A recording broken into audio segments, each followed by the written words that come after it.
I've been asked to speak on the subject of biblical theology for a green church, so I thought I should begin with what I take it that expression green church means.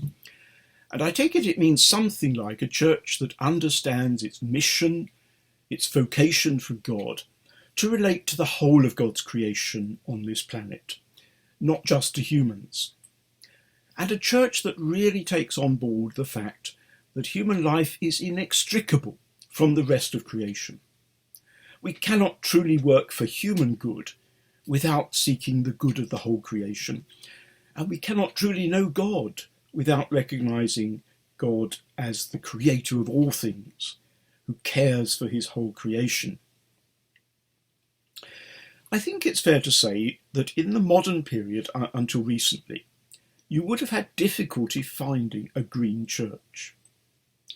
Instead, you would have found an almost exclusive focus on the relationship of humans with God. That might be understood very individualistically. Christian faith is all about my relationship with God, or it might be much more social, concerned with Christian community in the church, and also with social justice and the well-being of the wider society and the human world. When the church did think about the non-human world, it largely in the modern period embraced the model of human domination, which was the typical approach of the modern West rooted in Enlightenment rationalism.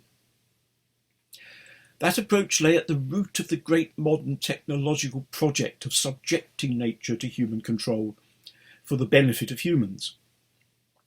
Sometimes with appeal to Genesis, the church in the same period embraced that project quite uncritically and tended to envisage the future in God's purpose as the human domination and humanization of the whole creation. Humans are co-creators with God, remaking the world to our human design. You probably wouldn't be listening to me now if you hadn't come to realise how damaging that approach has been. Climate change exposes how the project of human domination has backfired on us. But where does the Bible come in? Many of us in the recent period have been rediscovering the Bible's vision for the whole of creation. And my task in this short talk is to give you just a taste of that. First of all, I would like you to imagine a very simple diagram, a triangle, preferably equilateral. Place God at one corner, humans at another corner, and the non-human creation at the third corner. That's a kind of initial guide for reading the Bible. Modern Christians got into the habit of reading the Bible as though it were only about one side of that triangle, the single line that connects God with humans. But read the Bible with an eye to those other two relationships, God's relationship with the rest of creation and our relationship with the rest of creation, and you will soon discover that everywhere in the Bible we find humans embedded in complex networks of relationships with the rest of creation. And you will also find that God is very interested in the rest of his creation. Now imagine another diagram. This one is just a vertical line. Place God at the top, humans just a little way down the line from the top, and the rest of creation right at the bottom. That's a diagram that illustrates the idea of human domination, the idea that humans are meant to dominate the rest of creation. But it can also illustrate a way of thinking that appeals to the idea of stewardship and is certainly more ecologically responsible than the idea of domination. In this case, the diagram puts humans in a position of responsible care over the rest of creation. But notice what it leaves out. For one thing, it leaves out any relationship between God and other creatures that is independent of us. It looks like we are the necessary mediators between God and creation. And secondly, it obscures the fact that we too are creatures created by God, and so fellow creatures with the rest. It lifts us out of creation and all our complex interdependent ties with other creatures, and exalts us to a virtually godlike status over creation. Unlike the domination model, we are expected on this model to be beneficent gods, caring rather than merely using and exploiting. But that model fails to do what I think is an urgently needed task. It fails to put us humans back in our place within creation, creatures of God as other creatures are, given a distinctive place and role, just as many other creatures have distinctive roles within the whole community of creatures, but a role that we exercise in relation to our fellow creatures, not as gods set over them. That seems to me to make a big difference. So let's go back to the first diagram, the triangle. Now, it doesn't say everything. Useful diagrams never do say everything. But I think it's a more helpful way into the biblical account of things. And we can add one further feature to it, which I think will help us read the two testaments of the Bible together, as we need to do. We need to put them both together, because in so many ways the New Testament presupposes the Old. The diagram helps us see what the New Testament presupposes. But to see what the New Testament adds to the Old, mark the centre of our equilateral triangle and put Jesus Christ there at the centre. You could connect him to all three corners, or you could connect him to all three sides. Either of those ways of completing the diagram would work very well, I think. Jesus Christ is God and human, and he shares both God's relationship to the rest of creation and our relationship to the rest of creation.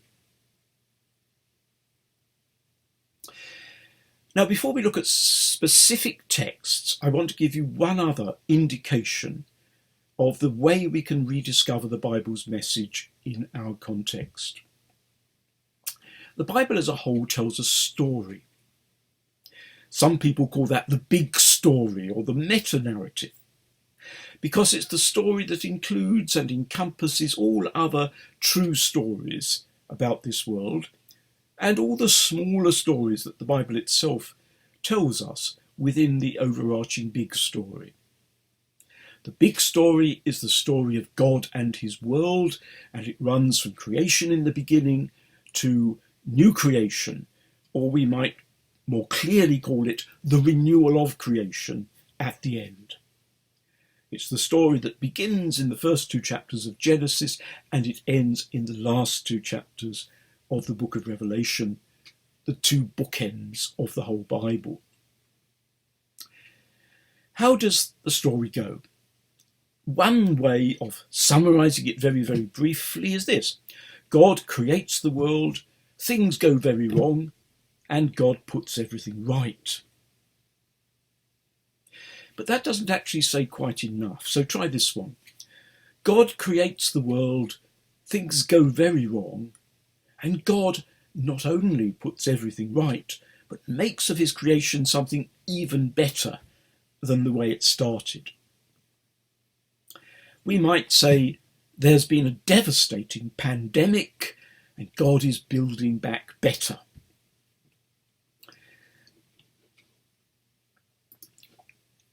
The beginning was only the beginning. New creation far surpasses the original creation. Now, I'm sure you can fill in the story for yourselves with all the other stories, the main stories there are of Israel and Jesus Christ and the church. What I want to stress is that while it is, of course, a story that focuses on humans, it's a story with a cosmic framework. Throughout the story of creation, restoration, and renewal, God is concerned with his whole creation. It focuses on us, but it understands us in our inextricable interconnections with the rest of creation. God does not save us from creation or out of creation or even without creation. He saves us precisely in our relationship with the rest of creation. To take just one key example, this is partly why the bodily resurrection of Jesus Christ is so important. Our bodies are what make us part of the whole material creation. Jesus rises from the dead in solidarity with that whole creation. And thereby he initiates God's purpose to renew and perfect that whole creation in eternity. If people ask me whether Tabby the cat will be with them in the next life, I tend to say, why shouldn't she be? So let me now try to substantiate all this by taking you to just a very few key passages, two only in fact, but major passages. And I begin with the first creation story.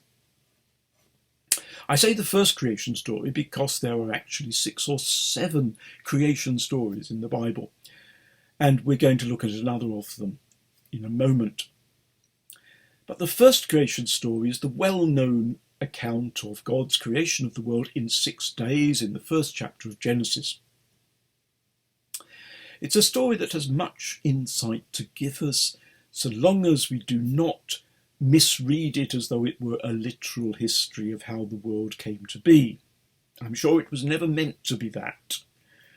What it is meant to do is to teach us about God's intention for his creation, and in particular how we humans are intended by God to relate to the rest of his creation. I'm sure you'll remember how it begins with the creation of light, and it proceeds through the creation of all the main features of the visible universe and all the main categories of living things, concluding with the creation of humans at the end of the 6th day. It looks like we are some kind of climax to God's creative work, and we do indeed have the distinction of being created in God's image. But before we conclude, as many have, that we must be at the summit of a scale of value, making us the crown of creation, or that God made the rest of creation for us, let's try to understand why the whole sequence of creation takes the order that it does. Broadly, the principle at work here is that later phases of creation depend on earlier phases. Light must come first, because all life depends on it. There must be sea before there can be living creatures that live in the sea. There must be dry land before there can be vegetation that grows in the earth, and there must be vegetation before there can be creatures of land that live on the earth by eating vegetation. All the various categories of living creatures depend a good deal on what has been created before them, some more, some less, but they all depend on many aspects of what has been created before them. And humans come at the end because of all living creatures, we are the most dependent on pretty much everything else. That's the only way we developed agriculture, to which God refers when he speaks to humans at the end of the chapter. And it's the only way we've managed to inhabit almost every part of the land on the earth's surface, to which God also refers when he tells humans to fill the earth. Other living creatures depend on their specific environments. But we, as the most adaptable of creatures, have come to depend on virtually every environment there is. And since Genesis was written, this has merely become more and more the case. We have constructed a vast and complex human world that is utterly dependent on the natural world. So Genesis exposes how absurd it was for humans in the modern period to imagine that technology would free us from the constraints of nature and give us absolute control of the world. That was just the modern version of the desire to be gods that stems already from Genesis 3. None of the amazing achievements of the modern world actually makes us any less creatures of God, dependent like all creatures on the rest of creation. Again and again in the recent past, we've been reminded how dependent we are, for example, on bees to pollinate our crops, on the rare metals that our technology requires and devours, and on trees that may yet prove to be our saviours in the era of climate change. We need to recover some humility, not only in relation to God, our common creator, but also in relation to the other creatures without whom we could not flourish or even survive. But there's something else about our place at the end of the sequence of creation. Creation, as we know, is interdependent in the most complex ways that ecological scientists are still discovering. Dependence is often reciprocal. And in our case, dependent as we are on most of the other creatures, Genesis assigns us a reciprocal duty of responsible care for other living creatures. The dominion, the God-given authority that makes us carers of other creatures, is explicitly said in Genesis to be over other living creatures. But it necessarily does extend to the wider environment, because there can be no living creatures without the atmosphere and the mountains, the seas, the forests, the rivers, and so on and so on. All living creatures have to live from their environment. That's a good feature of the interconnectivity of the natural world. Occasionally, species manage to destroy the environment that they depend on. We have done so on a global scale, extending our dependence and our destruction in tandem. That's how the picture painted in Genesis 1 has been shattered. The best we can do now is to try to live up to being the image of God and collaborate with the other creatures, such as the trees, to limit the damage. But putting it that way could give the impression that God has just left his creatures to muddle through on their own. And that, of course, would be to ignore the rest of the biblical story. The rest of the story tells us of God's great project to put right everything that's gone wrong with his creation. So let's turn to another of the Bible's several creation stories. This one is in the New Testament, in Paul's letter to the Colossians. Just like Genesis 1, it's a kind of poetry. Where it differs is that from the very beginning it brings in Jesus Christ. And this enables Paul to take the story of creation a lot further than Genesis could. The passage is Colossians 1, 15 to 20. It's often called the Christ hymn. And I'll read initially the first of the two stanzas of the poem. He is the image of the invisible God, firstborn over all creation. For in him all things in heaven and on earth were created, things visible and invisible, whether thrones or dominions or rulers or powers, all things have been created through him and for him. He himself is before all things, and in him all things hold together. Now notice it's all about Jesus Christ and all things in heaven and on earth. It could not be more universal, and it could not be more focused on Jesus Christ. So you see now why I put Jesus in the centre of my triangle. He is the key to how those three lines of relationship, meeting in the three corners of the triangle, hold together. So the first stanza is about the creation of all things, retelling Genesis 1.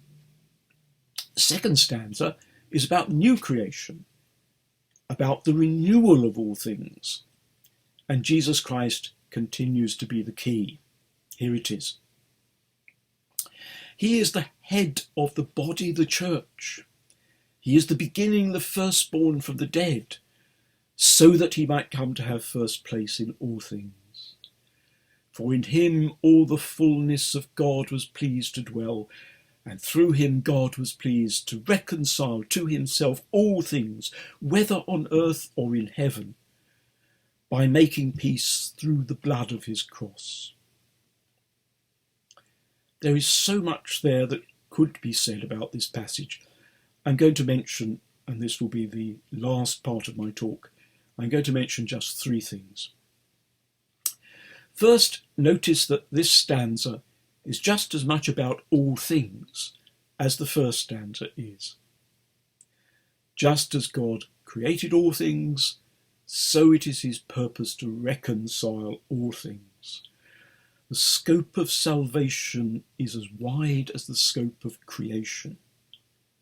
I think that bears repeating. The scope of salvation is as wide as the scope of creation. Secondly, God's purpose through the cross of Christ is to bring peace to his whole creation, to overcome conflict and enmity in all things. And thirdly, the church has a place here. Right at the beginning of that stanza, he is the head of the church. And this is because the church is the community that the reconciling work of Christ through the blood of his cross brings into existence. The church is where the renewal of the whole creation begins. It's where the reconciling love of God should be most evident in the world, and therefore, as it were, a bridgehead for that love to go out and do its reconciling work in the whole of creation. There you have the biblical vision for a green church.